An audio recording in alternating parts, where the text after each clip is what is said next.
Welcome, my friends. It is Thursday, March 8th, 2012. This is one of the most important editions of Infowars Nightly News ever. Something beyond treason has been committed against our republic.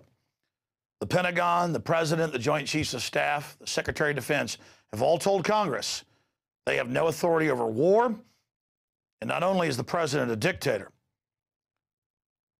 but the United Nations and NATO is his boss. This is a coup d'etat against our constitutional republic. We have detailed reports at Infowars.com that we're going to be covering here in just a moment. Then Webster Griffin Tarpley, after the news headlines, is going to be joining us. He's been to Central Africa. He's been to Libya. He predicted 3.5 years ago in the Obama deception that there would be an occupation of Africa through the pretext of humanitarian reasons. Here's a clip of what's coming up in that interview. 5 years ago, the campuses where Invisible Children is now recruiting and getting money were hotbeds of anti-war, anti-Bush Cheney, pro-impeachment. Now they're taking sentiment. The leftover to make them pro-war. Exactly. The new anti-war activism is proxy war, proxy state, civil war, genocide, and the new trendy thing is to support new genocides because there's some phantom guy with 500 followers in the jungle somewhere. Let's kill another 7 mil.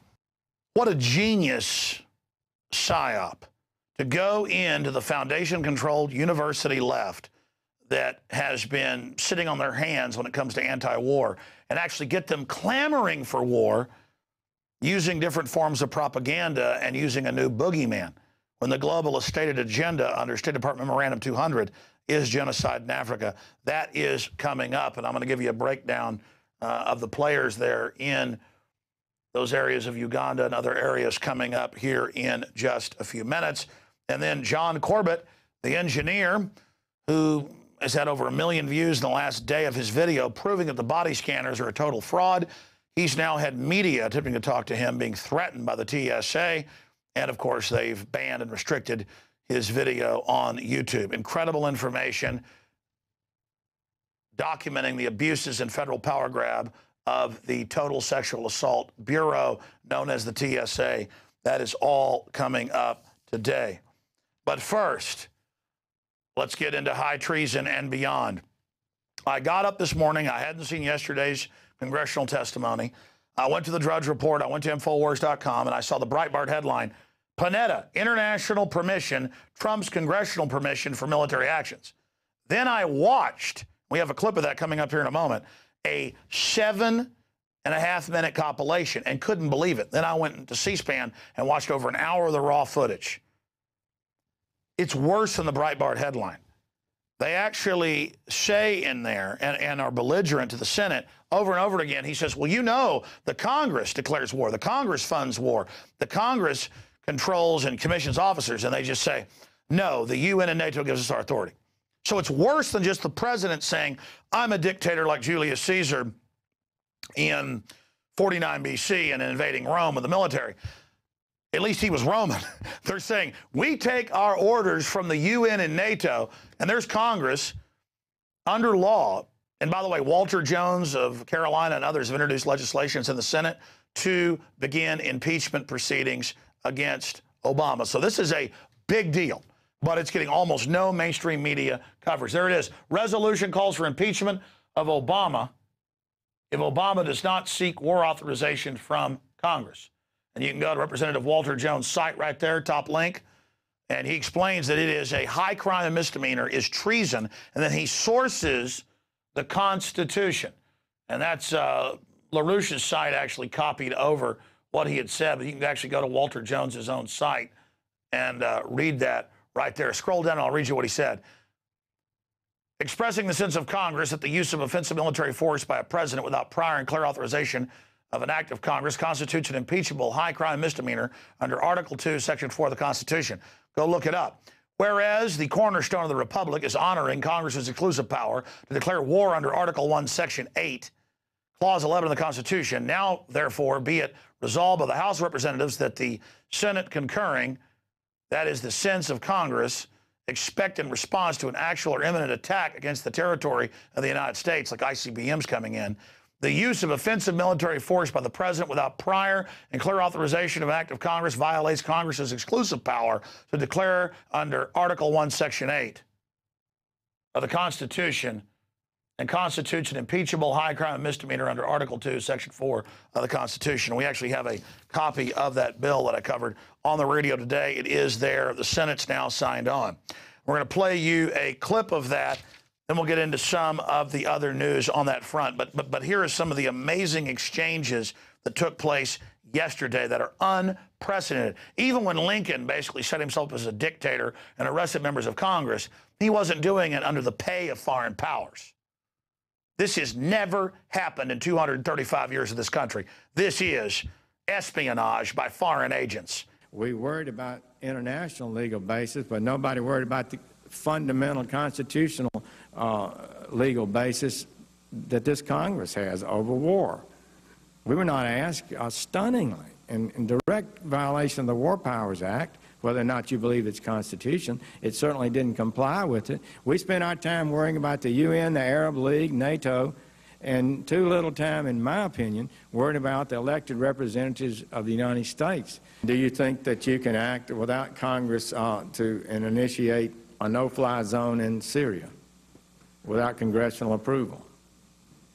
You know, again, our goal would be to seek international permission, and we would come to the Congress and inform you and determine how best to approach this, whether or not we would want to get permission from the Congress. I think those are issues we would have to discuss as we decide what to do here. Well, I'm almost breathless about that, because what I heard you say is we're going to seek international approval, and then we'll come and tell the Congress what we might do, and we might seek congressional approval. No, well, I want to just say to you, that's a big dish. Wouldn't you agree? You've served in the Congress. Yeah. Wouldn't you agree that that's would be pretty breathtaking to the average American? So would you like to clarify that? But I've also served with Republican presidents and Democratic presidents who have always reserved the right to defend this country if necessary. Hit pause. Back it up about 10 seconds, and it goes on and on. I watched an hour of this morning. And notice, they say, we might seek it if we feel like it. Last year, Obama launched the Libyan war, and we have links to that in our articles, to his statement. He said, look, I don't need Congress. I have the UN. So he's not just saying as president I can do this, which is treason. He's saying I have the UN, I have NATO. And it goes on, and the senator is like, well, I'm breathless. I mean, our law, Congress commissions the officers. Congress funds it. Congress gives the president a declaration of war authorization and says, here's the mission. Now you're the commander-in-chief in real time making decisions within our authorization. Like, okay, go have war with Germany. Go have war with Cuba. But here's the war. Here's the aims. Now you execute with your war cabinet. Not just go in and do whatever you want. And by the way, the UN said we could. So let's go back to this unprecedented coup d'etat against America. And they're just seeing if they can get away with it. And if enough times they launch wars against Libya, Syria, whatever, and just Congress goes along with it, like Obama did last year, pushing this, and now they're doing it again, then the precedent's set. And that's what they're doing. Here it is. So would you like to clarify that? But I've also served with Republican presidents and Democratic presidents who have always reserved the right to defend this country if necessary. But before we do this, you would seek permission of the international authorities. If we're working with an international coalition and we're working with NATO, we would want to be able to get appropriate permissions in order to be able to do that. That's something that all of these countries would want to have some kind of legal basis on which to act. What legal basis are you looking for? What entity? Well, obviously, if NATO made the decision to go in, that would be one. If we developed an international coalition beyond NATO, then obviously some kind of UN security resolution would be the basis for that. Coalition of. So you're saying NATO would give you a legal basis? And an ad hoc coalition of nations would provide a legal basis? If we were able to put together a coalition and were able to move together, then obviously we would seek whatever legal basis we would need in order to make that justified. I mean, you know, we can't just pull them all together in a combat operation without getting the legal basis on which to act. Well, who are you asking for the legal basis from? If it's obviously, if the UN passed a security resolution as it did in Libya, we would do that. If NATO came together as we did in Bosnia, we would rely on that. So, you know, we have options here. We have options, and Congress isn't part of it. You see, the private 6 mega banks that issue the currency and credit of the planet out of a black hole, out of la-la land, they are already telling Europe, you have no sovereignty. It's transferred to this private corporation that takes you into receivership through fraud. England has 80% or more of its laws made by unelected groups in the euro. And so it's the same thing. He's saying, I go to NATO, I go to the EU, I go to the UN. And here is the Senate and the Congress, who are the bosses, who we elect, America. And they're going, you don't go to us? And they're like, no, we go to NATO or the UN. And the senator's like, come on, this is going to be a big issue. And Panetta and everybody just says no. And the general behind him sitting there with just total arrogance. And they had Dempsey on there saying the same thing, chairman of the Joint Chiefs of Staff. You can go watch the clips online. It is unbelievable. And they just say, no, you don't give us the authority. We might want to come to you, maybe, if we feel like it. This is how liberty dies, with a whimper, not a bang, if we let it. Our articles on this: Pentagon launches desperate damage control over shocking Panetta testimony. The United States has ceded control of its affairs to international bureaucrats, and they spin it and go, well, it was misinterpreted. We want the UN to give us the orders, and we think that's the authority, but we'd like Congress to get on board. No, Obama said last year, Congress has no say. Just like Congress is a bunch of traitors, because they're part of the problem, ceded the NDAA power to Obama that he demanded to secretly arrest and kill Americans and launch war anywhere in the world as a global declaration of war without congressional approval in the future. Unprecedented. Here's another one. Coup d'etat, Pentagon and Obama declare Congress ceremonial. And that's what this is. Congressman Jones introduces a bill that would subject Panetta and Obama to impeachment. Yeah, look, impeachment's one thing if you've got a power grabber. But what do you do when foreign corporate interest? So we're used to fighting Mussolini or Stalin or stuff like that. These aren't guys in clown outfit, dictator outfits, that look like idiots. These are corporations and lawyers that come in. The New World Order is a corporate takeover. And they've got their corporate takeover artist, Panetta from the CIA, former director with, files on all these people, most of it made up crap, and hit teams. Most of the Congress is corrupt, and he thinks he can just barrel in there and say, hey, shut up. You work for us now. You understand that? I mean, my God. He says, oh, NATO and the UN, which now have run the euro and are enslaving them. It's global domination by a bunch of crooked corporations who want to take all our property, who want to break up our families, who want to force prescription drugs on us. They're a bunch of they are the worst wannabe dictators I've ever seen in history, okay? I mean, these people are out of control. And it's not like you can have Operation Valkyrie like the Germans did trying to kill Hitler. It's not like there's one bastard son of a bitch who's got to be dealt with. It's a whole crew of crooks that set up a giant, unconstitutional, global, out-of-control system. They exempt themselves from all the laws. It's too complex for the average person to get.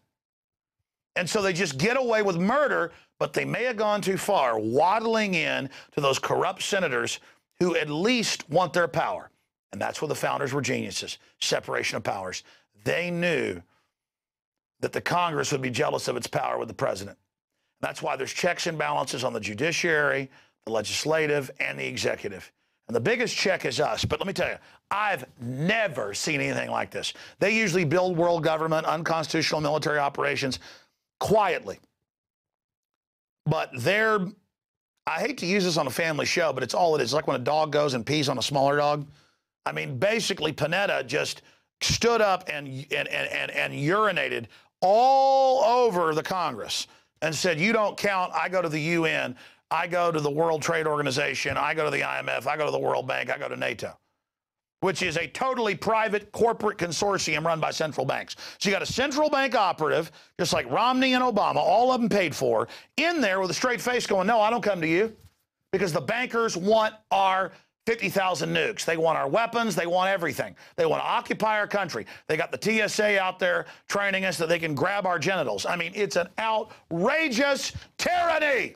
And do not say you weren't warned. Okay.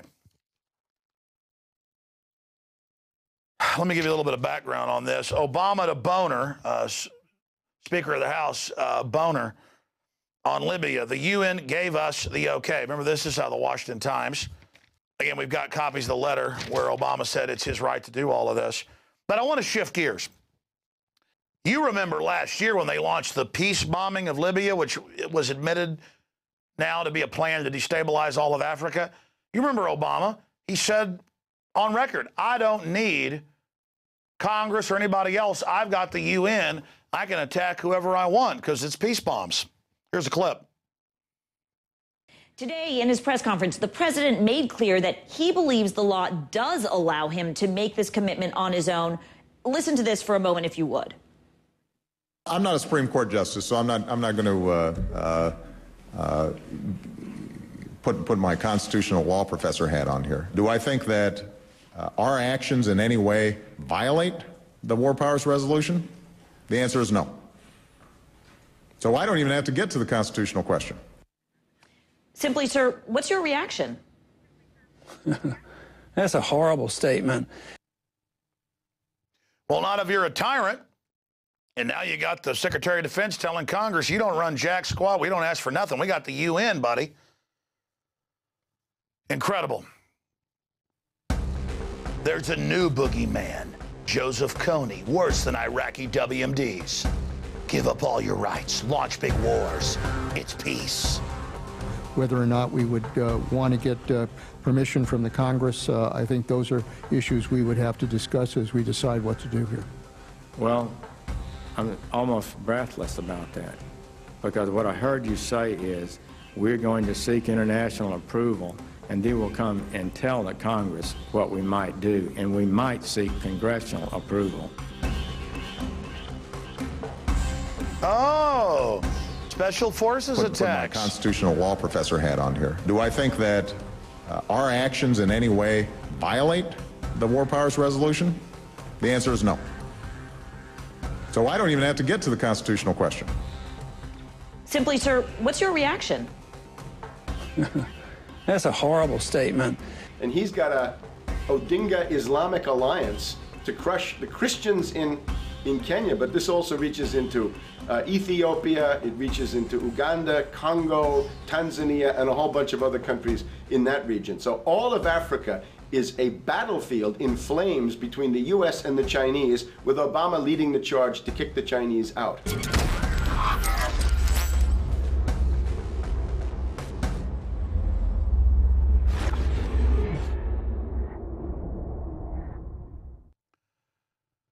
Well, in the last 3 days, I've seen 37 million views of Kony 2012.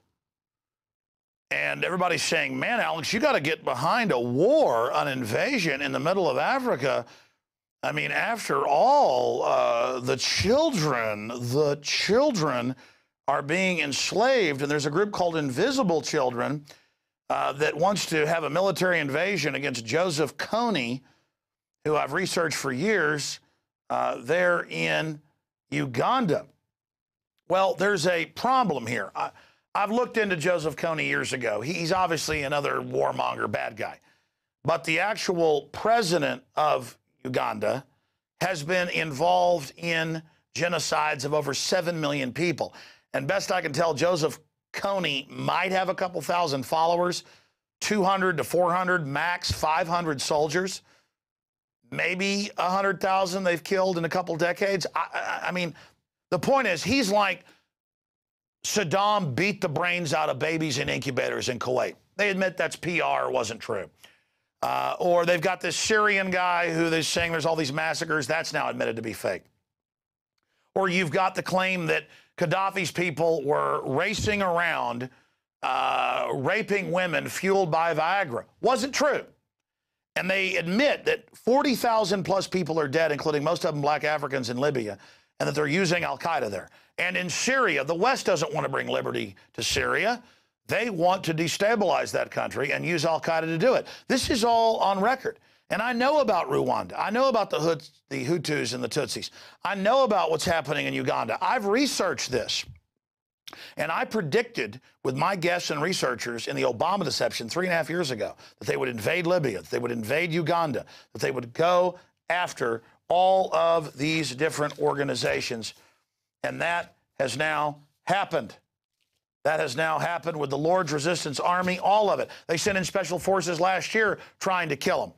So remember, when the West and the corrupt interests that run this country say they want to invade an area to stop a human rights disaster, I have examples from just last year in the Ivory Coast of Africa, where they admit that the UN killed tens of thousands of people to overthrow the elected government there in the Ivory Coast.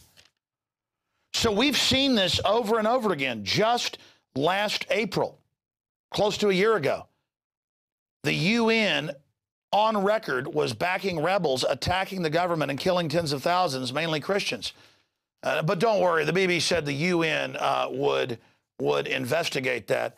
And then Obama launched his own attack in Uganda, in Central Africa. My point is, the people controlling our society could care less about human rights events or violations or genocide. In fact, they're funding it.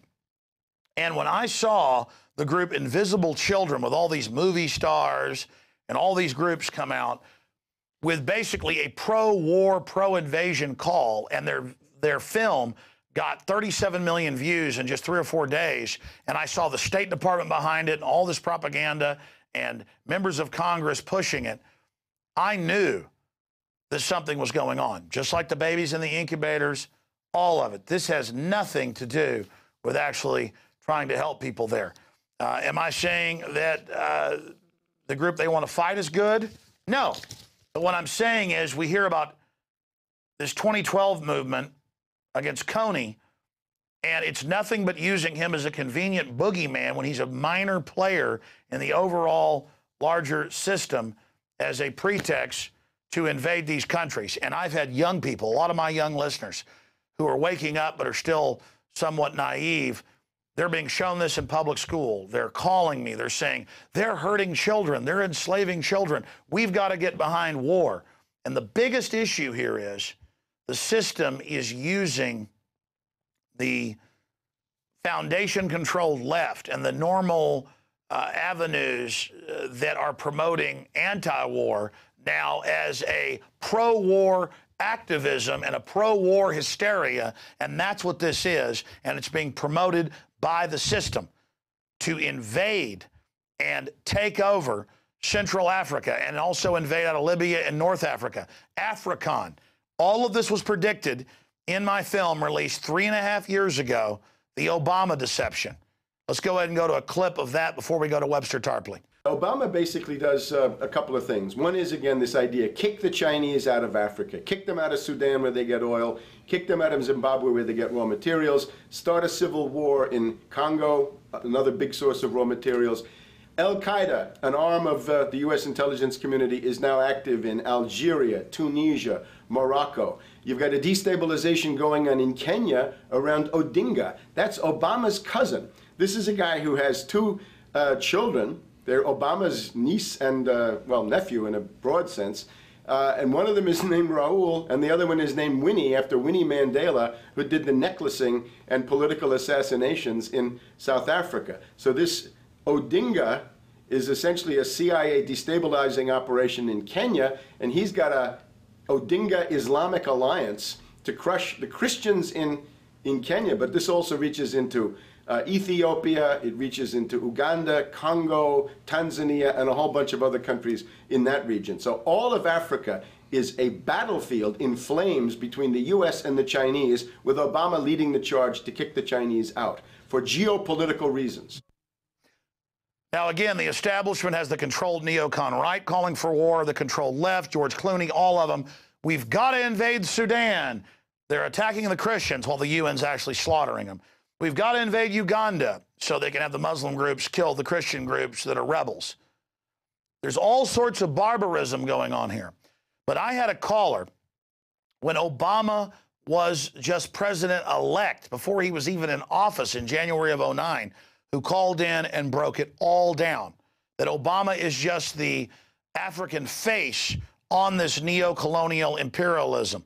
Again, I want to stop genocide. I'm for the little guy. But when I see a big Hollywood-financed movement lecturing everyone that we've got to have an invasion and all of the regular peace groups calling for war. We know about the State Department using Twitter and Facebook. We know this is their new model, getting the swarming adolescents involved in all of this. Let's go to that clip of the caller. They put the face of Barack Obama as part of their public relations because it's like in the old folk tales about vampires. A vampire cannot force his way into somebody's house. It's against some kind of metaphysical law. So the vampire has to persuade the resident of the household to open the door and invite him in. So they're going to look at the peephole at Barack Obama, which looks like them and appears to be on their side. They're going to say, okay, here's my ally. Let me open the door and let me let this person in.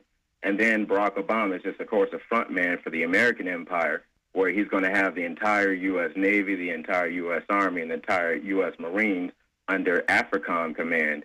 And, of course, he's going to turn it into a new Iraq, and he's going to turn it into a new Afghanistan. Everything, every operation that you see going on in Iraq and Afghanistan is going to propagate to the poor countries of Africa. But they're fighting Joseph Kony, who controls a few hundred square miles and maybe has 500 fighters. I mean, you know, the dictator that the West props up over Uganda, sure, he killed 7 million, but that doesn't matter. There's proof that one little warlord might have been involved in some type of corruption. And remember what the UN has done in the sex trade in Africa, all of it.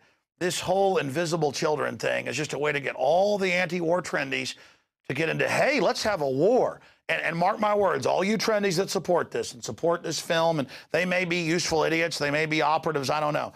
When it's all done, it'll be in the scholarly publications, but it's going to be there, that millions are going to die if you're successful. So the media and the Hollywood stars and the trendies and the anti-war groups are like, invade Africa, defeat this little warlord, back the genocide leader of Uganda, attack Libya. Ah! The blood's on your hands. Just like the communists that supported Lenin and Stalin.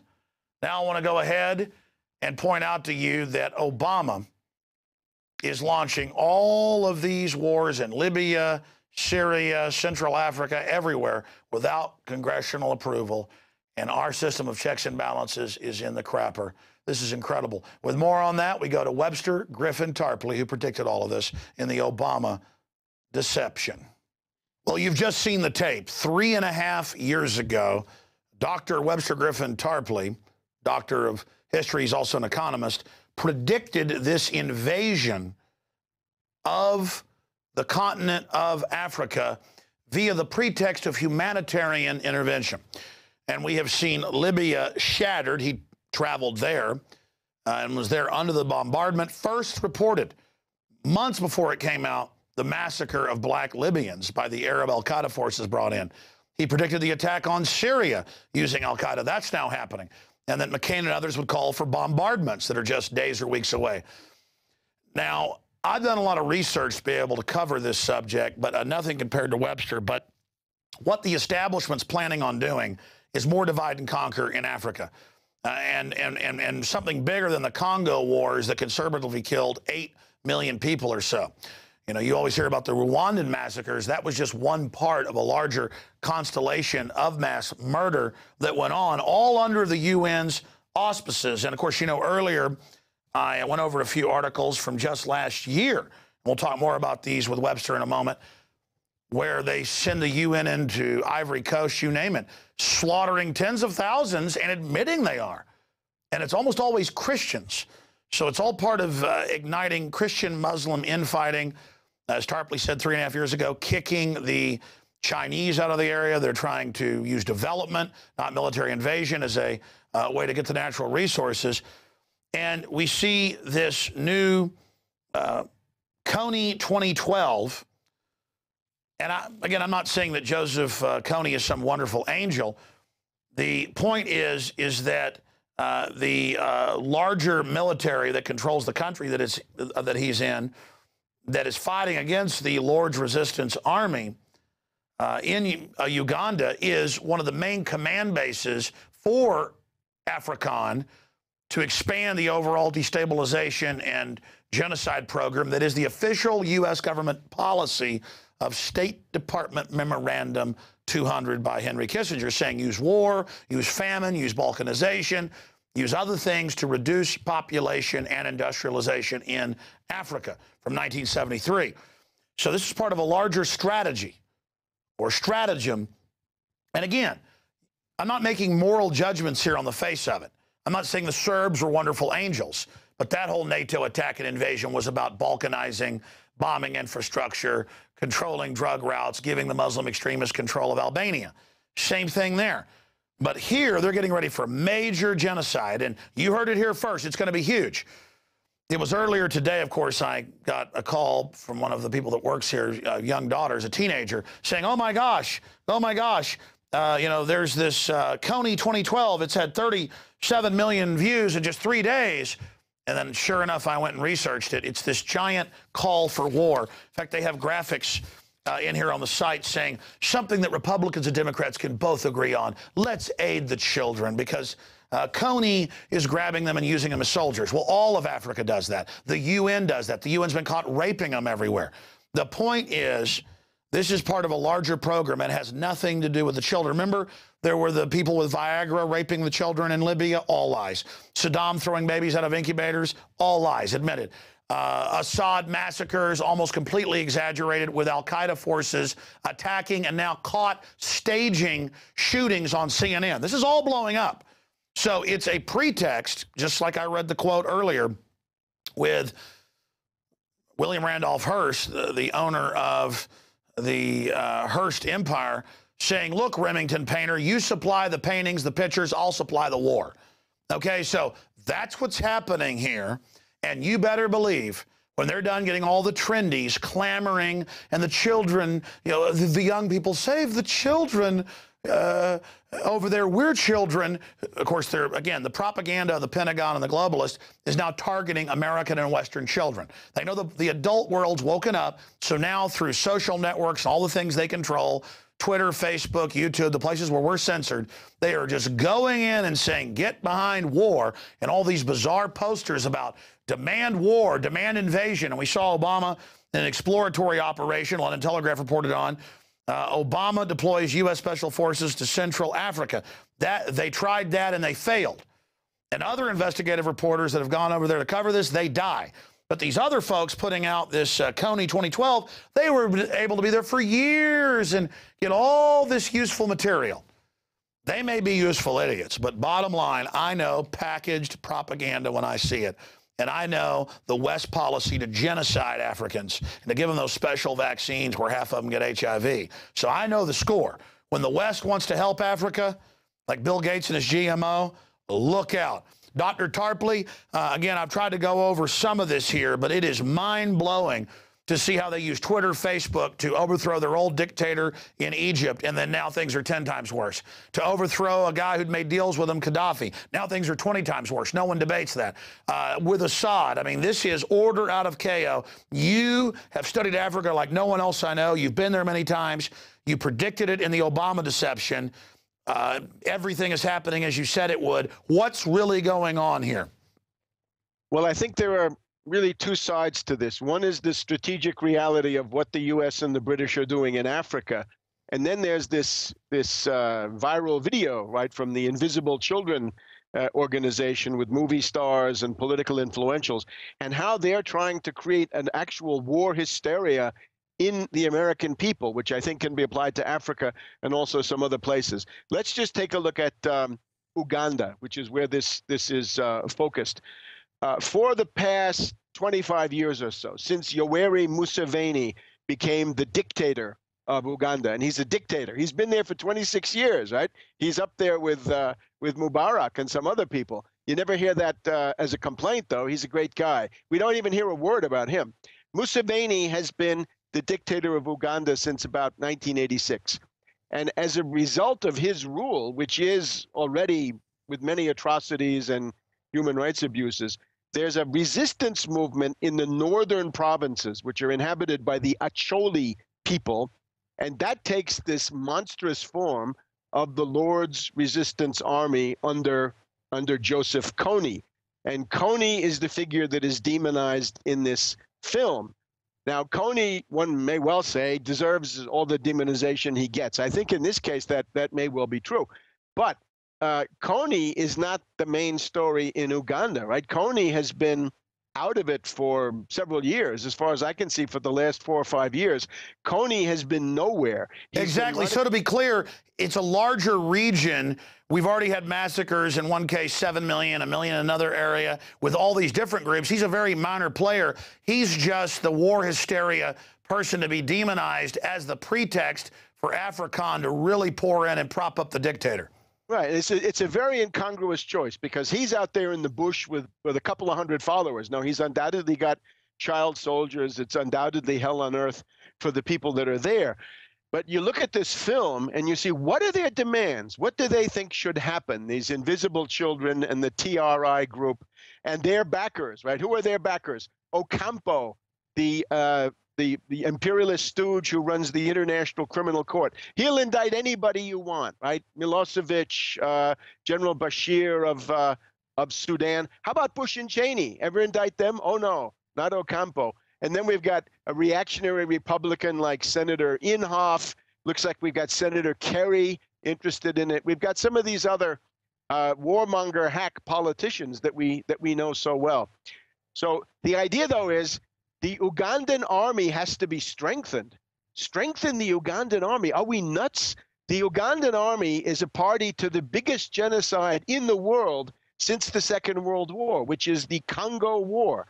The Congo War from the late 90s until, say, the middle of the past decade killed something like 7 or 8 million people, and Uganda invaded Congo and carved out about a third of the country with unbelievable atrocity. So you'd really say between Kony and the Ugandan army, the much bigger war criminal, the wholesalers of genocide, are the Ugandan army and not Kony. Now, this is, he would be a retailer, of course, and that's very serious. Uganda has always been the British enforcer, the British-U.S. enforcer in this part of the world. I remember visiting Khartoum in the Sudan 15 or more years ago, and the information minister showed me boxes of weapons that had been used to try to foment a rebellion in southern Sudan, right? What you see now as southern Sudan, the area around Juba.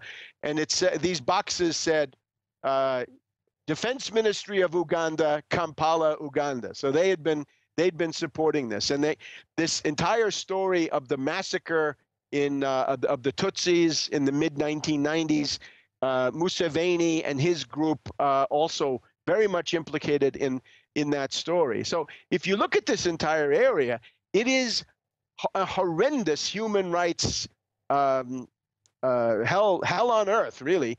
In Uganda itself, about 40% of the people live on less than €1 a day. So there's tremendous poverty, right? You'd think they might say something about that. All of these other countries that were involved in that war, and now, of course, new wars are starting up.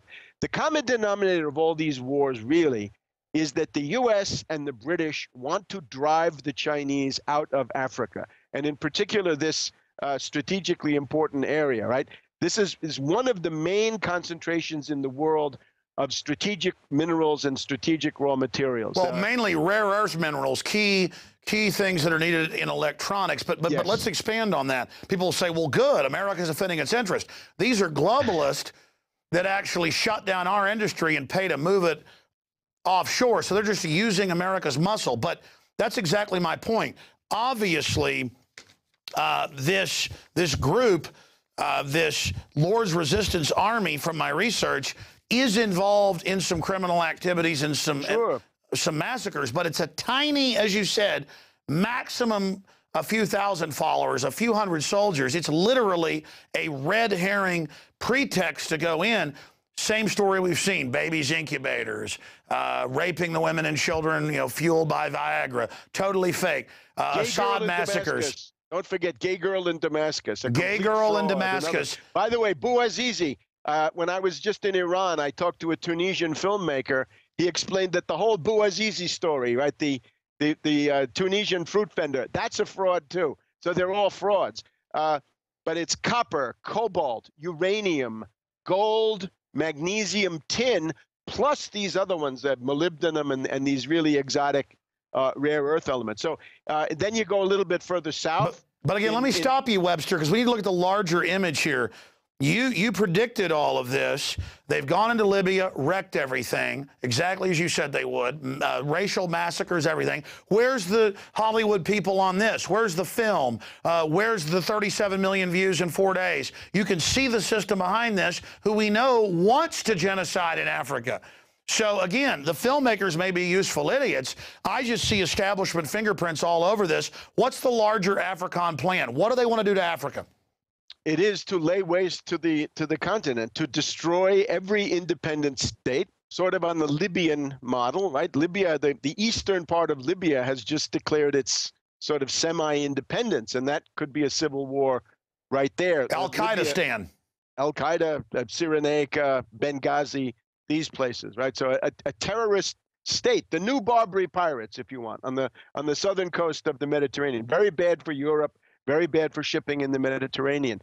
But the general idea is that the Chinese must be kicked out at all costs. And since the Chinese support existing governments wherever they are, whatever they are, the United States and the British have to destroy all the existing governments. And Uganda, Rwanda, and Burundi are key parts of that effort. In other words, they're sort of the indigenous troops. But of course, there's more. There's also Kenya, right? Obama's ancestral home, where he's got these deals with his cousin Odinga. Somalia, right? There's been military action between Somalia. So as you said 3.5 years ago, all of Africa a battlefield on fire. But let's go back, since you were just mentioning, this larger program. For people out there, then what's the long-term goal? It is the destruction of every independent state, secessionism, warlords, chaos, right?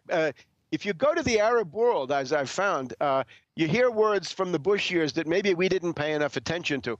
Condoleezza Rice in 2005 began talking about creative chaos, and everybody in the Arab world knew that that meant that their countries were going to be destroyed, split into pieces, or as Brzezinski calls it, Brzezinski has his own term, microstates and mini-states. So anybody who's a secessionist, anybody who's a warlord, anybody who wants, rump states or things like this, that's exactly the imperialist program.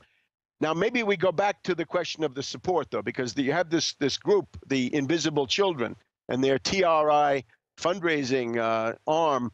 We would have to say that in objective terms, this is functioning as a kind of propaganda arm or cheering section for the U.S. AFRICOM and their desire to partially invade Uganda, but use Uganda, build up Uganda for this task of destroying, as they have to every 10 years or so, destroying all of those countries. If you look at that area on the map, around Lake Victoria, right, the Lakes District of Africa, that's where everything comes together. You got Uganda, Rwanda, Burundi, Kenya, Somalia. It's the center of the chessboard strategically. About a dozen countries, more or less, in that area. But now, from the U.S. point of view, you've got George Clooney. You've got all of these Hollywood characters, right? The fake liberal fascist. Yeah, and mushheads and whatever. This is the thing that Obama has been able to do. And this was also another important theme of that book, Obama, the Postmodern Coup. When you had Bush and Cheney after 9/11, Bush was once asked, what should the American people do now that there's this huge terror emergency, which, of course, we know is a fraud? And Bush said, go to the shopping center, go to the mall and buy a bunch of stuff and keep the economy going. There were left liberal elites, left liberal warmonger elites that were beside themselves in rage when they heard that. And it's not because they didn't like war. They wanted total war. They wanted more than Bush was able or willing to give them. One of the people here is this Samantha Power.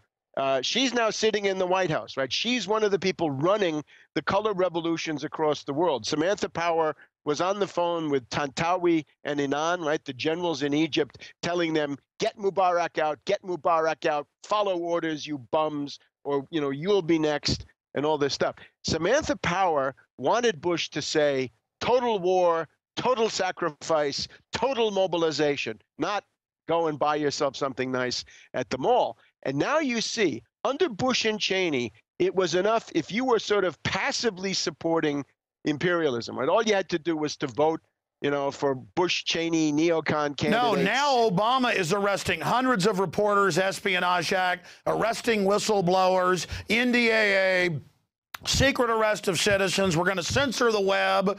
They march into Congress and say, you don't declare war. UN and NATO does it now. I mean, it is reaching just... But because he's a liberal and because he has darker skin, it's like, you know, he could start worshiping Hitler and it'd be okay now because it's like he's liberal. I mean, it's just like murder everybody. He's liberal. I would say Mussolini is more up his alley, but we can handle that another time. But you see what he's been able to do. 5 years ago, the campuses where Invisible Children is now recruiting and getting money were hotbeds of anti-war, anti-Bush Cheney, pro-impeachment. Now they're taking the leftover to make them pro-war. Exactly. The new anti-war activism is proxy war, proxy state, civil war, genocide. And the new trendy thing is to support new genocides because there's some phantom guy with 500 followers in the jungle somewhere. Let's kill another 7 mil. Right. And of course, again, the fact that the International Criminal Court only seems to be interested in people that are black or at least brown is also another giveaway. But now you've got Invisible Children going on campus and organizing college kids, privileged youth in many ways, to demand war. So this is a huge transition from the passive acceptance of imperialist crimes under Bush Cheney to the active participation. I mean, maybe the next step would be, you know, form an international brigade, you know, send volunteers, who knows what it is, right? But more and more mobilization for aggression, for war, for the imposition of these imperialist policies. And of course, totally mindless. Why is there a crisis in Uganda? Well, you know, they had Idi Amin. Idi Amin was backed by the U.S. and the British as long as he was in power. Then they decided to dump him. Then you had Obote. Then you had a couple of other people in the meantime. And one of them was a Acholi. And then when the Acholi was thrown out, in comes Museveni. Sure. And then the Acholi say, well, then we're going to have to defend ourselves. And that's really the origin of this crazy... All right, let me stop you right there then. Because let's go back here. I remember seeing documents from the late 40s after World War II when Africa wanted freedom, wanted to throw off colonialism, where they, going back to Prince Philip and, of course, then the Queen of the Netherlands' husband, Prince Bernhard, they set up World Wildlife Fund. They set up all these groups, and I've seen the declassified documents. I've covered them, where they, all the way down to the middle of Africa and then over towards the east, down the rift, they got the countries to set up nature preserves. But in some cases that were more than 20% of the countries, but it was contiguous as a green belt, a migration corridor, not for animals and elephants and things and giraffes, but for troops and rebel forces to overthrow countries that didn't play ball. So they play both ends. They play the rebels, they also play the governments that work with them, all part of an overall strategy of destabilization. How does that tie into it, and how are things going for the New World Order? I mean, you've been to Iran recently, you've been to Libya, you've been to Syria, I mean, you've been everywhere, you've witnessed it. How is the overall program going for them with the Russians vetoing, you know, the UN program to go into, I mean, they're already doing it through proxies, but to do it with airstrikes, you know, part 2 of Libya in Syria. So now they're saying, well, we'll just go it alone. I mean, how are things going for them? But first, the use of nature corridors as rebel force bases. Well, that's, of course, the founders of the World Wildlife Fund, Prince Philip and Prince Bernhard of the Netherlands. Let's remember, Prince Bernhard of the Netherlands was actually a German nobleman who was officially, on paper, card-carrying member of the Nazi SA, the brown shirts, the Sturmabteilung, and of the black-shirted SS, where he was part of the noble, aristocratic branch, right? The Reiter SS. So that's Bernhard. So they after World War II, they discovered that the way to go is radical ecologism. And as you say, they built up all of those nature parks. And a lot of times the nature parks were astride borders. In other words, there'd be a nature park on one side, and then on the other side of the border, some other country, there'd be another nature park. And it meant that the smuggling routes could go through these parks, and Philip and Bernhard could get their cut. Philip, of course, is somebody who's got a whole history of collaboration in that sense back in his biography, which we didn't hear about when we had the royal wedding this past summer. So that's one thing. Now, obviously, today you need different methods. They've gone through this huge war in this area around the lakes, around Congo. Congo, of course, very important. Katanga province has the minerals. Zimbabwe in the south. You'll be hearing about them too, right? The U.S. and the British still want to get the government of Zimbabwe overthrown, right? Mugabe is their enemy because Mugabe is, whatever he is, he's stable and he deals with the Chinese. And similarly for these other countries. So I think you can assume right now that there are U.S. troops and U.S. drones flying in all of those places. I mean, they're not going to respect borders in that area. So well, the White House has said that they'll kill anybody, anywhere in the world. More than 20,000 drones operating, killing 24/7, and they say they'll kill citizens here with them if they want. All right, now in terms of the big picture, the Anglo-Americans are apoplectic because they have been blocked. Putin is now the president-elect of Russia, and Putin, after this prolonged period of appeasement and weakness that we had with Medvedev, Putin has taken a clear stand, I think. Let me stop you. So Medvedev was not just a placeholder for Putin. I mean, what's your evidence of that? Because they were little buddy boys. Yeah, look, at that level of power, there's no such thing as a close personal friendship, really, because as soon as you had the entire imperialist world, right, the U.S., the British, the continental European puppet states, all of them piling in favor of Medvedev, it meant that Medvedev had power, and he's responsible. And he had the hamburger summit, so you think he bought into it? Yeah, degraded. Look, that's why the ruling parties lost the election in early December. Putin was not on the ballot. Medvedev was. Medvedev of hamburger diplomacy, cavorting with Obama, fawning on Gates and Jobs and these rip-off artists of Silicon Valley. The average Russian is just disgusted by that. So, thank goodness, Michael McFaul, the guy who ran the destabilization of Egypt, among other things.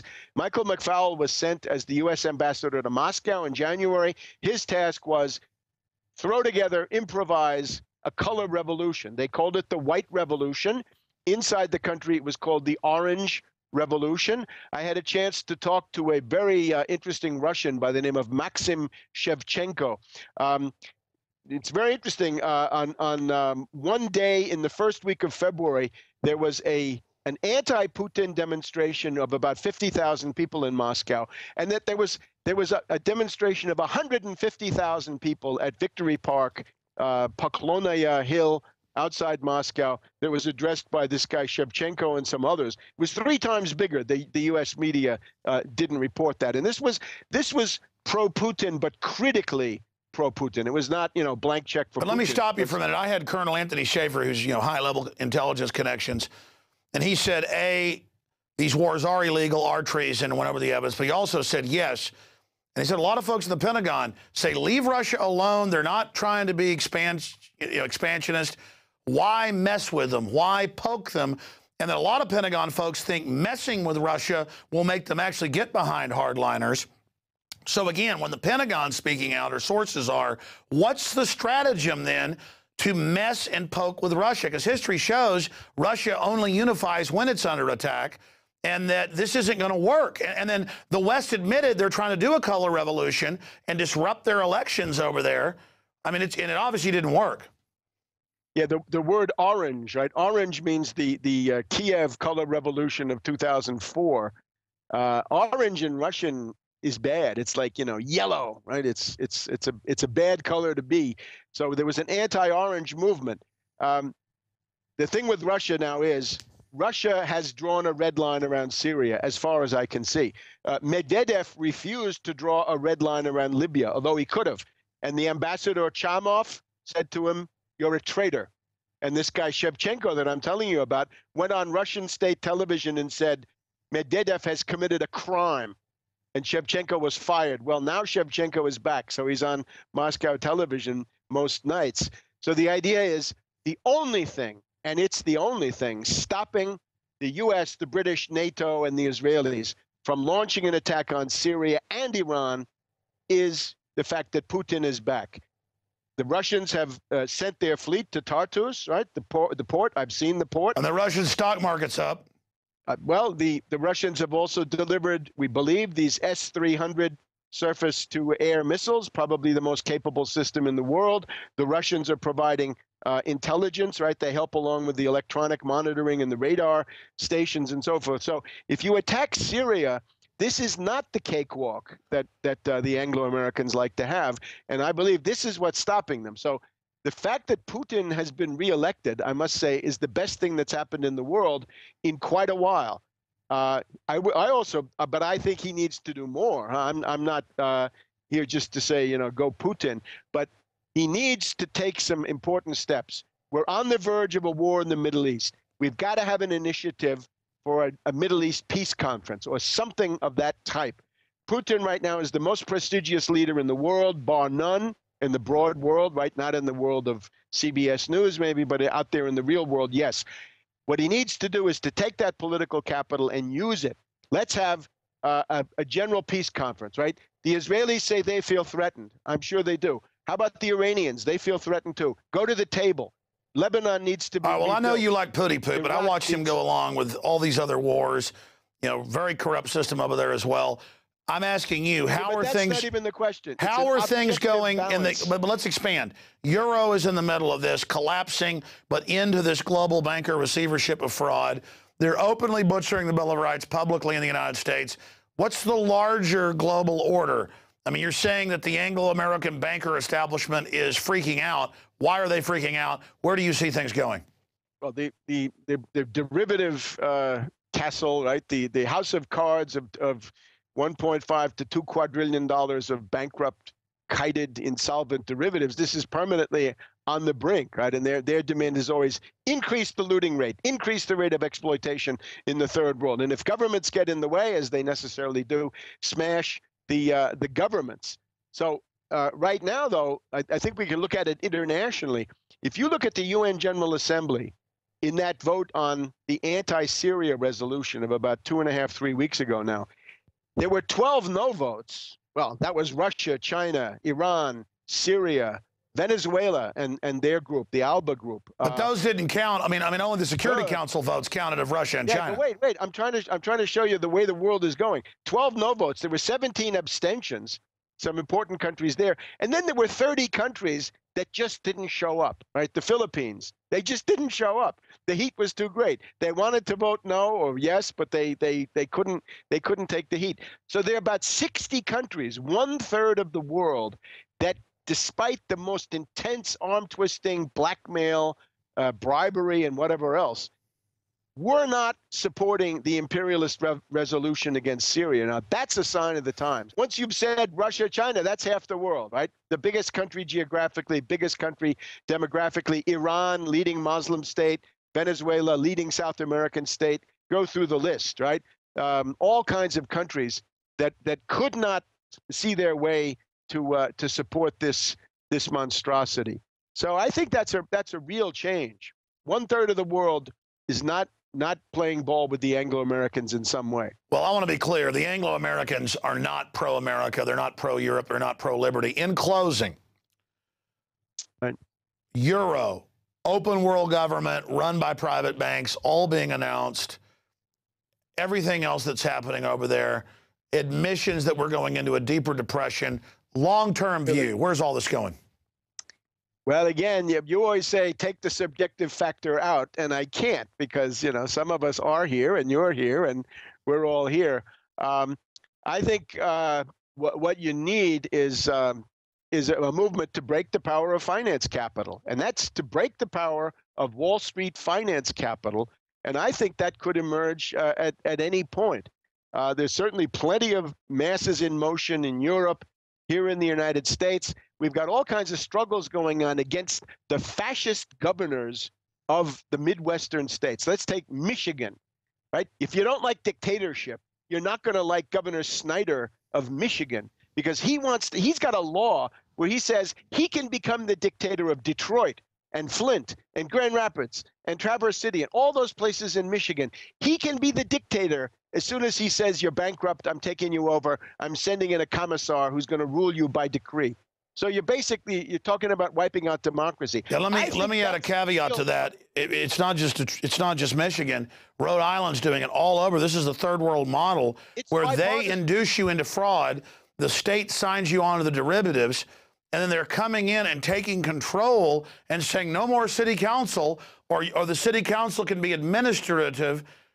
I mean, this is corporate takeover. Yes, I think that's the cutting edge of the struggle against dictatorship inside this country. And again, those blue collar workers out in the Midwest. The funny story, you know, you go overseas and they say, "Tell us about Occupy Wall Street. It started in September, right?" And I say, "No, it started with the occupation of Madison, Wisconsin." Back in February, Sure, but the system co-opted that. But Webster, let me throw in. It didn't. That's what the system tried to suppress, and then they give you this substitute, right, which is the petty bourgeoisie and the lumpen proletariat in the form of Occupy Wall Street with David Graeber and the Adbusters Institute, right? This is not what you need. Obviously, you need those people too, but not those leaders. So it seems to me you've got a mass strike process going on. You've got the ingredients there.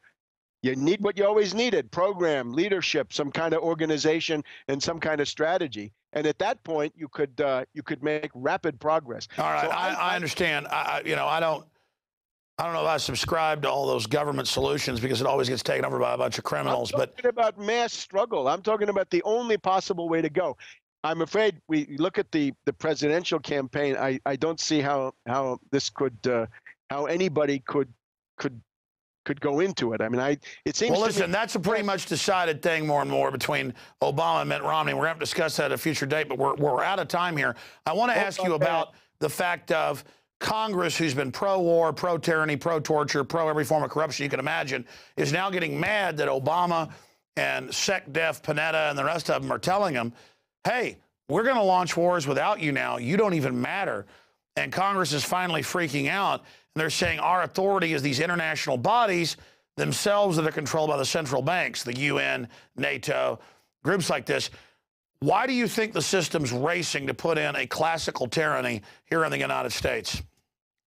Well, this is obviously the motor force comes from the economic breakdown crisis. In other words, the fact that the capital structures of New York and London are collapsing pushes them to demand, again, more loot, more exploitation, more sacking, downward pressure on the standard of living, bust all the unions, tear up the contracts, destroy the social safety net, use the proceeds for new and better bailouts, new and better subsidies for the rich and super rich. So that's the motor force that's doing it. But of course, that can very well provoke countervailing social movements, right? That's the history of the 20th century, is that a super austerity policy will lead to a social explosion. And the big question then is, who's going to lead the social explosion?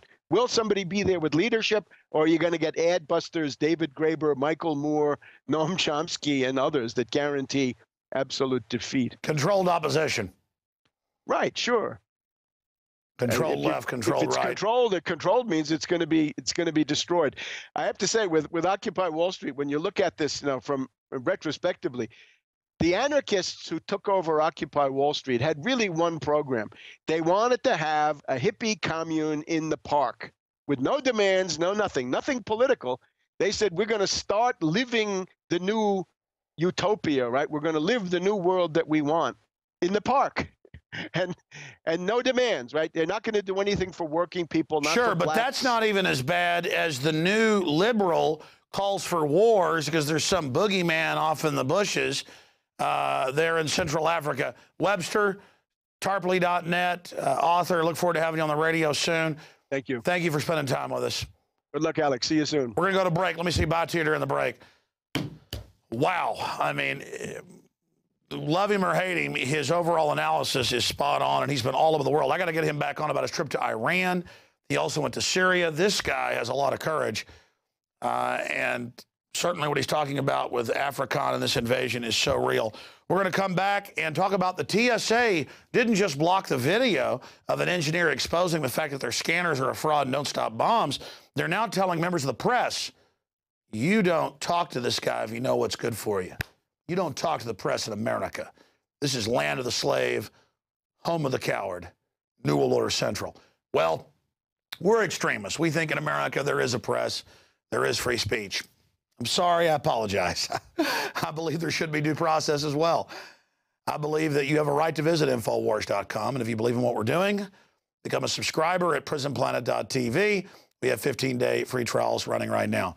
We'll be right back after this quick break with our next guest. He's the guy that runs the website TSA Out of Our Pants. One is a serial hypocrite who lobbied for Freddie Mac before the housing crisis and for the individual mandate before Obamacare. Another, a counterfeit conservative who opposes right to work, massively increased spending, and funded Planned Parenthood. Finally, a flip-flopper who's been on all sides, supported TARP bailouts, and provided the blueprint for Obamacare. 3 men, 1 vision, more big government, more mandates, less freedom. 1 man stands apart, ready to deliver real change, voting against every tax increase and every unbalanced budget every time. A real plan to cut $1 trillion year 1 and to balance the budget in 3. Pro-life, pro-liberty, guided by faith and principle. Ron Paul, the one who will restore America now. I'm Ron Paul, and I approve this message.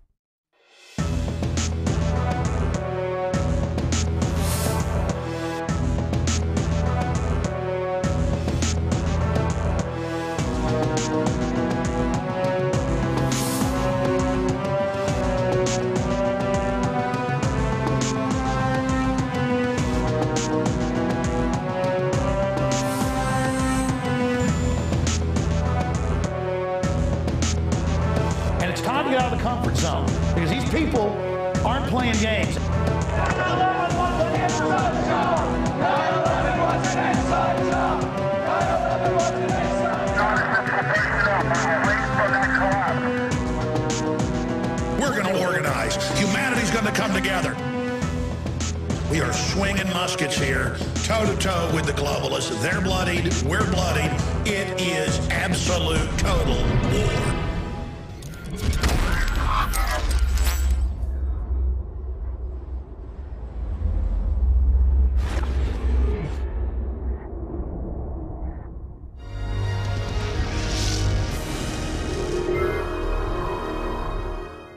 And now with today's daily quote, because we're looking back at past war propaganda that led us to war, we give you something from William Randolph Hearst, the head of the Hearst Empire. You supply the pictures and I'll supply the war. He told a famous painter, what Remington that, go make me fake images of the Spanish engaged in massacres and I will supply the war. And that's what we're being given by George Clooney and all these other Coney 2012 groups, is that they're going to have them a good old war to take over more resources to stop some little nobody warlord and, well, help the dictator there in Uganda continue his operations. Absolutely disgusting. Now I want to shift gears into a speculative realm. I listened to this over and over again, and I want to know your view on this. I've heard a lot of comedians imitate Obama, and I've never heard anybody this good. This reportedly was released by an anonymous source a few days ago from Obama at a campaign event where he didn't know that the mic had been left on. We've seen many cases of that happening. I've listened to the voice over and over and over again, and it sounds like Barack Obama. Tell me what you think. But the point is, he says, yeah, Rick Santorum's out. It's going to be Romney. Yeah, you saw what they did to Paul in Maine, where it was certified fraud, even the New York Times admitted, and Iowa. I mean, it sounds like Obama. But he says, I don't blame the Republicans for cheating, Ron Paul. So we need to find out who recorded this, because here's the big telltale sign it's real. YouTube keeps pulling this everywhere, just like the TSA video they pulled yesterday. That's another big sign. If this isn't Obama, this person has a career as an impersonator. I'm here to tell you, because my ear, I mean, I've even had, famous people call me up and pose as George Bush, and I can tell them, who it is. I can tell. This is Obama, or it's a computer or something, because I've never heard something this good. And it sounds just like a open mic where he's off at a distance, doesn't know it's on. It's picking him up. The question is, who is the tech that recorded this? We need to investigate this. That's why I'm showing it to the Infowars. I'd say 5 percentage points out of 100 that this is not real. 95% this is Barack Obama admitting that Ron Paul was defrauded. Well, even the New York Times did that. Here it is. Rick doesn't have a chance. And the powers that be want it to be Romney, and it looks like that's what's going to happen. And, well, you know how that goes. And look what they did up in Maine. They want to pull out of the picture quickly, and we all know what happened. I can't say I blame them.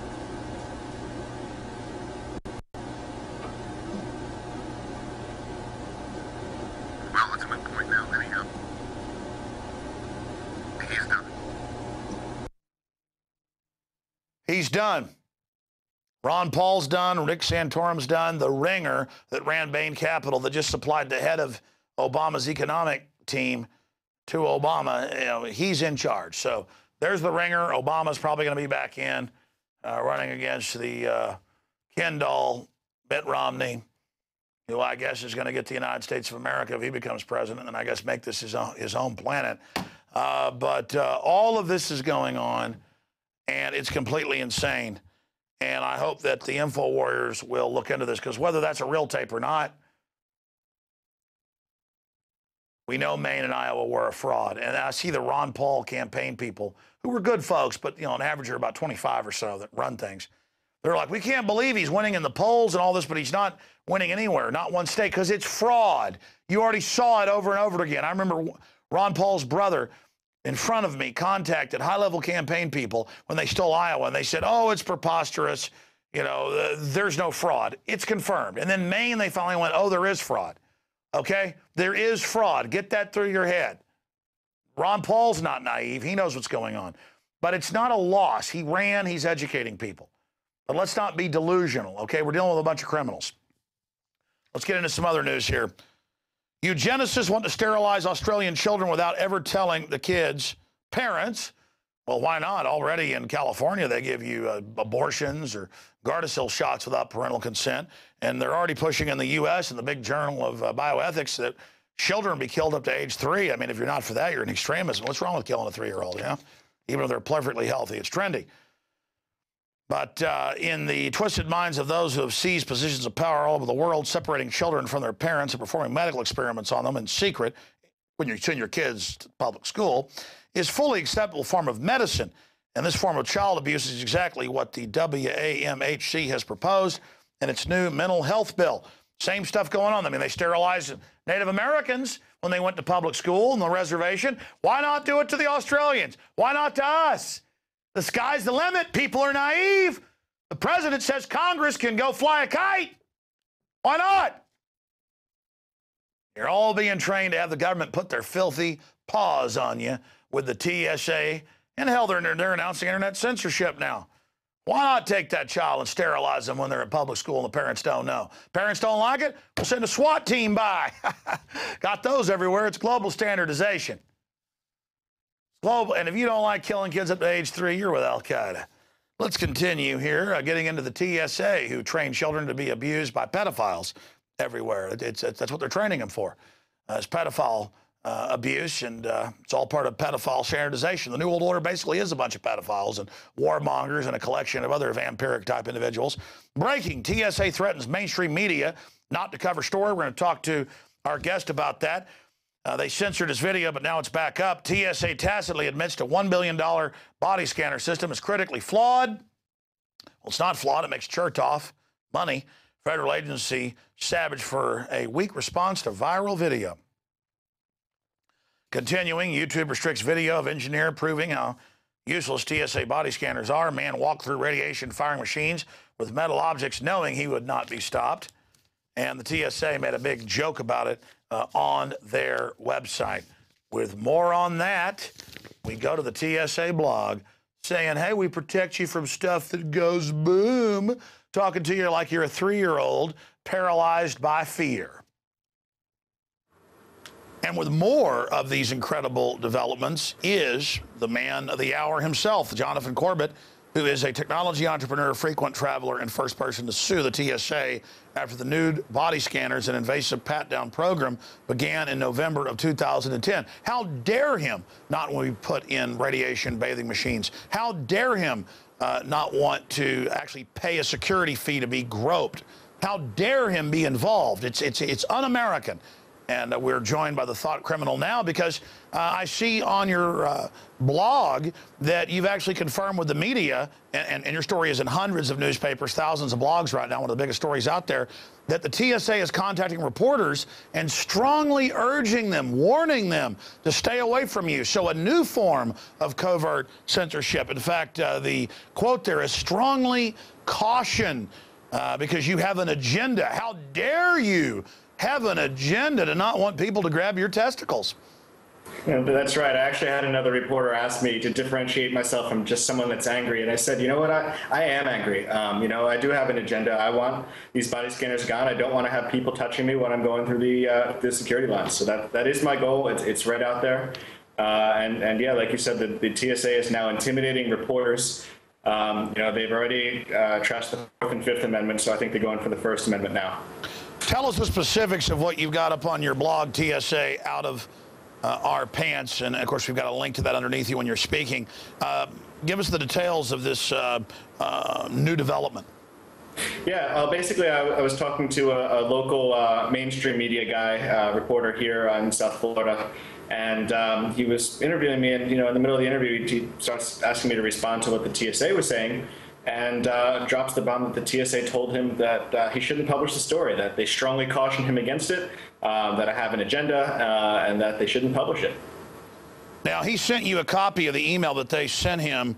Why not just show the full deal? And, I mean, is the reporter scared that they might come get him? Because that's an agenda, too, wanting a First Amendment. Well, I think he's more scared that they won't talk to him anymore at the least. But yeah, the reporter would prefer to remain anonymous.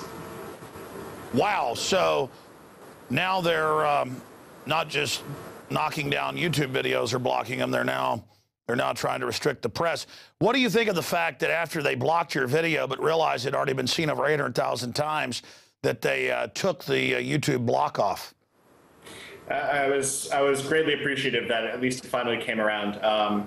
You know, obviously it was the wrong move to put it there in the first place, and YouTube, you know, whether it's a community flagging or whether it's a YouTube staff flagging, they need to be on top of this. There's no reason it should have been censored for a full day. But it is up there, and the hit counter is slowly moving up. Now, we do have the name of the TSA spokesperson, the group that masquerades as bonded, sworn law enforcement, who did try to intimidate the journalist. That's on your blog. How do you pronounce this? Shari Koshitz? Your guess is as good as mine. She is the regional TSA spokesperson down here in South Florida. I mean, who do these people think they are? I've now confirmed that they have checkpoints all over the country years ago, but now they're rolling out in all 50 states, and they call themselves TSA inspectors, and they're not even FBI. It's one thing when the FBI is out of its jurisdiction, that's bad enough. Now just these people masquerading as police, and members of Congress have pointed this out, unbonded, unsworn, untrained, are now just showing up and commanding the police as if they're God. Yeah, there's a lot of TSA getting outside of the airports, and that's one of the important things to remember is that if you don't fight these body scanners and pat-downs now, they're coming to you even if you don't fly. So, the apathy is not a good plan. They've already deployed these, what they call Viper teams, VIPR, to train stations, to Greyhound stations. They're even going to subways now. So, if we don't fight back in the airports, expect it to just grow. There's a separate story that was our top story tonight on the Nightly News, where the Secretary of Defense, the Chairman of the Joint Chiefs of Staff, they went before Congress yesterday, and Congress said, you need our authority to help launch a war in Syria. And, Libya was illegal, and they just say, no, Congress has no authority. We get our authority from the UN and NATO. And the congressmen and senators were like, but here's the Constitution. And they just said, we don't care. To me, that is a total coup by a foreign organization through the federal government and our military, and it's not even getting that much attention. And then you add to that the TSA grabbing people's genitals, microwaving people. I mean, since when did America become like a cartoon police state? It does seem like every agency under this present administration is going that direction, and all the blame can't be placed there. A lot of this is set up by the previous regime, but the person that's in power now is responsible for what happens under his watch. Well, sure, these presidents now are totally put in power by the big banks and foreign special interests, and that's why if Obama isn't elected and it's Mitt Romney, everybody's going to see the exact same acceleration. And then if a Democrat gets back in, same acceleration. Earlier we played a off the mic clip of what does sound like Obama, where a open mic was there, but he didn't know it was on, talking about, yeah, they're blocking Rick Santorum. Yeah, they're going to put Romney in. Yeah, you saw what they did to Paul whenever he was in Maine. I don't blame them. Maine and Iowa were clearly frauds and have been admitted frauds. And now the Ron Paul campaign, some of the younger folks that run his campaign are like, we can't believe we're not winning when the polls show we should have been winning early on. What they don't get is that there's fraud. I mean, how naive do we have to be about this? Yeah, and I agree that the larger problem beyond the TSA is just a general disrespect for the Constitution in general. The government's rights are limited by this document, or should be limited by this document, and we're just not seeing it anymore, and we need to. How creepy is it to have the TSA say, don't interview this guy, he has an agenda, we strongly recommend, don't, I mean, what country do they think they're in where you're bad because you have an agenda called freedom and not being groped like you're being inducted into prison every time you travel?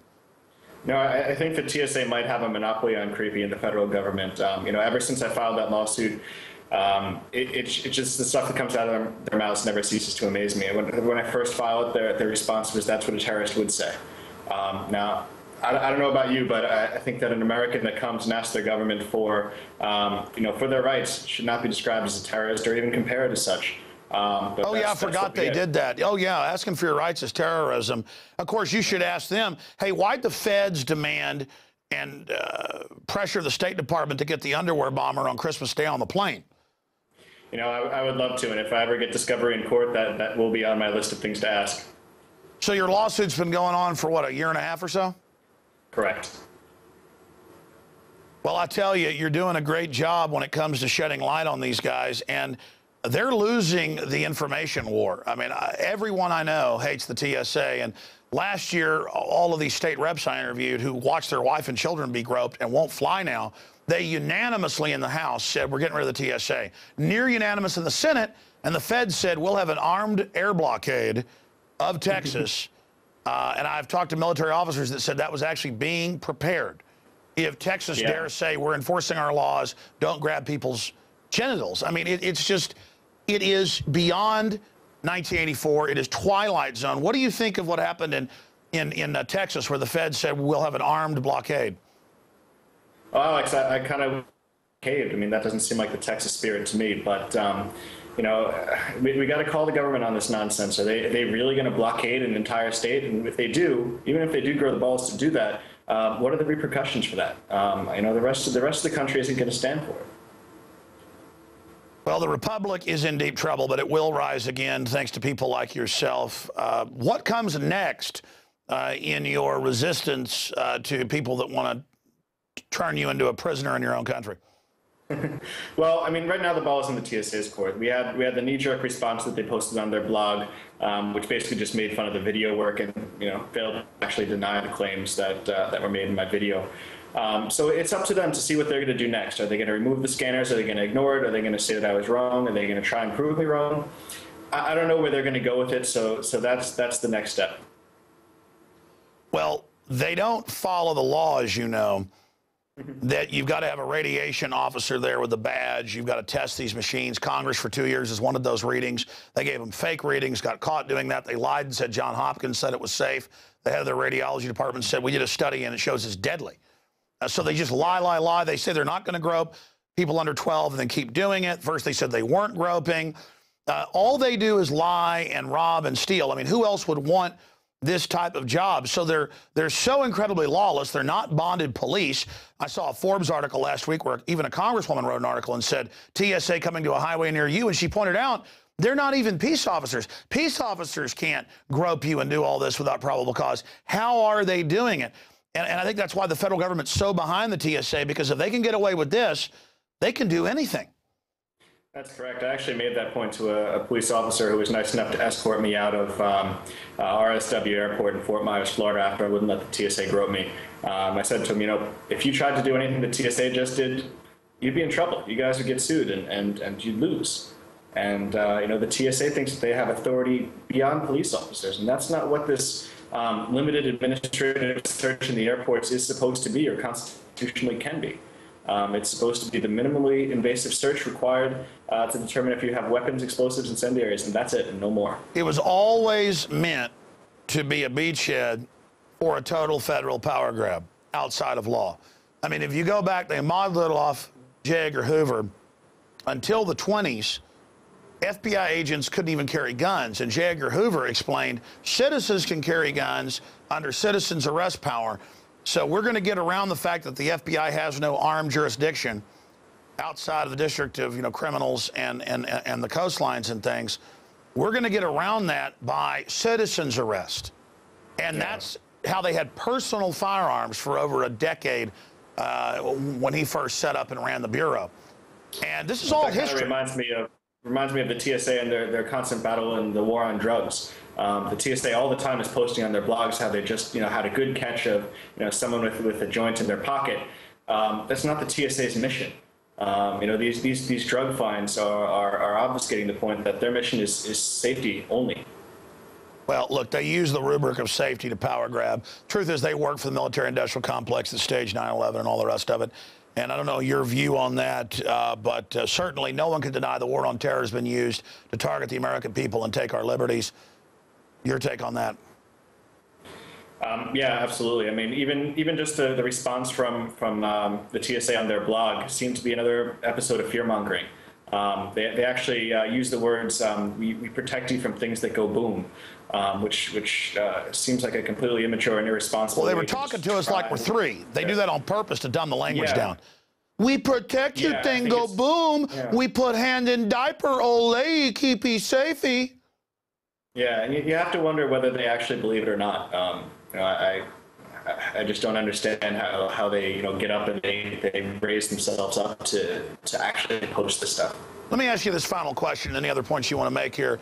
Out of all the outrages, making women drink their own breast milk, making women pump breast milk out to prove, you know, that I guess the breasts aren't Al-Qaeda. Now they are talking actually about doing full-body X-rays for breast bombs. Nexus proctology exams are actually they've talked about making people wear taser bracelets. TSA actually had meetings with the makers saying, yeah, everyone will wear a bracelet. So guilty until proven slave, guilty until proven guilty. We're just all guilty except for them and all the crimes they're committing. What's the most outrageous? Taking 6-month-old babies' diapers off and men fondling their genitals? It's pretty tough. I'll tell you Andrea Abbott's story. She got arrested in Tennessee airport several months ago for not letting the TSA grope her daughter. That was pretty bad. There have been blatant abuses of people that have just been recording the checkpoint using a camera that have been arrested for that. Obviously, the old ladies in New York, the 3 in a row that came a month or so ago and said that the TSA literally made them take off their pants and underwear. That's pretty bad. You know, I got to feel for all the children that are going to be, you know, conditioned to be touched by people as a result of their parents telling them it's okay for the TSA to touch them. Yeah, they're learning, and many top psychologists have said this is training them that someone in a uniform can grope you. This is pedophile training, and of course a lot of the TSAs turned out are pedophiles. Who else wants the job? I mean, grabbing men, women, children all day, but a perv or a control freak. And of course they called the old ladies liars until hundreds came out. And they said, yeah, we do take you behind closed doors and take your clothes off, but we don't call that a strip search. Yeah, well, my prayer was if they're going to try and take me to jail for this one, that maybe I'll end up sharing a cell with the TSA agents. So out of it all, you know what? I tend to agree with you. I think the greatest abuse is the pedophile training, because I was reading about Sandusky and pedophiles and their criminology. They'll do that with kids to find out if they've been abused before. They do this test touch. And I guess, you know, what should you call the TSA? You know, tyranny, snake, assault. I mean, there's so many names for them. Training for sexual assault, total sexual assault. I mean, I feel like the TSA is kind of a big test touch on America to see what the government can do to us. You know, it shocked me that when these body scanners came out that Americans were willing to let their government essentially photograph them naked. But it's been heartening to see that sentiment is largely gone. When my original lawsuit came out, there were a lot of comments, most of them good, but some of them didn't understand why it's a big deal for the government to do this. And now if you go to pretty much any news website now and read the comments, no one's happy with the TSA. America is waking up. You know, you just really hit on something key. This is a giant test touch. I've called it slave training, dog training, acclimation, but that's what it is. And they admit it's to prepare us for forced inoculation, for arrest of the general public. I mean, they want to get in our space, and they know what they're doing, and it is total sexual assault. That's what TSA stands for. What are some of the little acronym names you've got for them? Wow, they are a dime a dozen. Someone just sent me a new one that was, we should rename it from TSA to SDA, Security Theater Administration. I kind of like that one.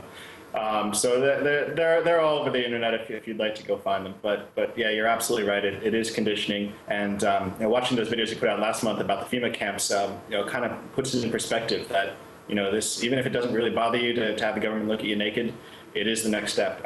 So I had military officers on today. Well, it's training the police and military to do this. They're now using TSA violation. Police are now adopting it, going, well, we're going to grope you without a warrant or without arrest because, you know, they're doing it. And now TSA, you saw in New Mexico, where they train now at the high schools how to grope people. They're the trainers. It's terrible. I'll tell you, last year I was stopped and frisked by the NYPD, which is another big human rights abuse that you can find in New York City. And even their pat down or frisk was nothing compared to the TSA. The TSA truly just likes to touch you everywhere. Well, they're there to push boundaries, move the Overton window. In fact, I was reading where there's hundreds of thousands a year of stop and frisk where they just randomly pull you over, or you pull up to checkpoints. I've pulled up to them but not been searched. They just looked in. But I've talked to people where now they search your car and jerk you out. I mean, this is just a total takeover. We're in so much trouble. Well, people can find out more and see the media intimidation at tsaoutofourpants.wordpress.com. Thank you so much for spending time with us. Anything else you'd like to add? Thanks, Alec. I appreciate you having us on. Thank you, sir. All right, folks, that is it for this gigantic edition of Infowars Nightly News. I mean, we just cover so much every night, and I wish I was a radical. I wish I'd been wrong about all this over the years. Believe me, but unfortunately, it's all coming true and worse than I even thought. But the only answer to this 1984 society is 1776, and it's a mental awakening, a mental rebellion and resistance to tyranny. So if you're watching this transmission, you are the resistance.